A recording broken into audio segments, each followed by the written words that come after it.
Hi! In this video, we will go through how you can work with lists in LimeGo. List is something you can connect different companies to. So you could either choose to create an empty list and then manually add companies one by one, or you can filter on different companies and then choose to connect those to your list. Of course, you can also add them manually afterwards if you created a list using filters. So let's take a look. You could either choose to start by clicking the create button here and choose this, or you can choose find.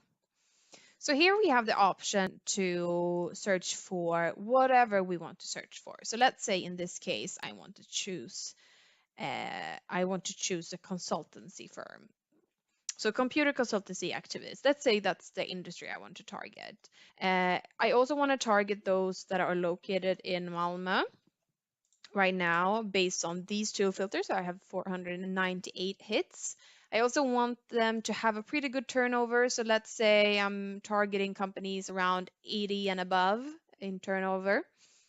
And based on this search, I have 53 hits. I feel like that's a pretty good number when I want to create a list. So I'm going to create that one. And here I have my February list. I'm gonna enter myself as responsible and I'm gonna create and go. So here I've created my February list. I have companies connected to it.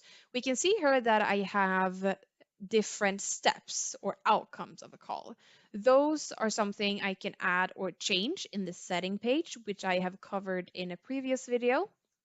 So if you find that these steps does not align with how you want to work with this, you can change it, or you can ask an admin to change it so it suits you better, basically.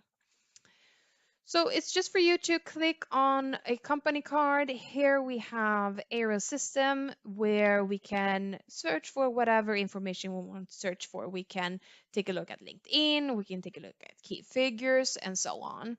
I can also choose to make it into full screen. I'm still in the list and I can orient myself through the different company cards by clicking on these arrows. So now I'm still in a company card and I can jump between the different companies. So once I'm interested in actually doing an action, I can contact that company. I'm going to split it into a smaller screen so you see where I'm at. So right now I'm at Add Pro. I can choose here to contact or to press here to be contacted. It's doing the same thing. So here we can see that this is a Malmö-based company, so we can see the weather, which could be used as an icebreaker. So in this case, I want to contact Mats. And I have a front desk number. I can, of course, add more information if I already have that. But let's say that I was able through the front desk to get in touch with Mats. Then I can enter a note, good guy, and I can also format it into whatever I want. And then I put the result of the call. He was interested. So then let's press save. And since I put a positive next step in my or positive step in my calling this, the system is going to ask me, great, what will the next step be for you? Is it to create a deal or is it to book a meeting or slash a reminder? So this is up to you what you want to do, but this is a way for you to not lose that possible deal. So you can choose whatever. In this case, I'm going to skip so you can also see. So let's say here that I want to snooze some calls. I can either just click here and see not available and click save. Then you also see here that I have to follow up on it today. I can also do it, let's say, on this company.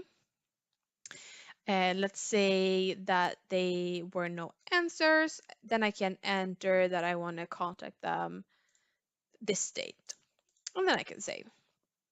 And here we see that I have already a beautiful pie chart showing up. I can also filter on them based on these different outcomes, so which allows me to get a better overview. I will also later see that I find lists here in the info tile, and I can also find it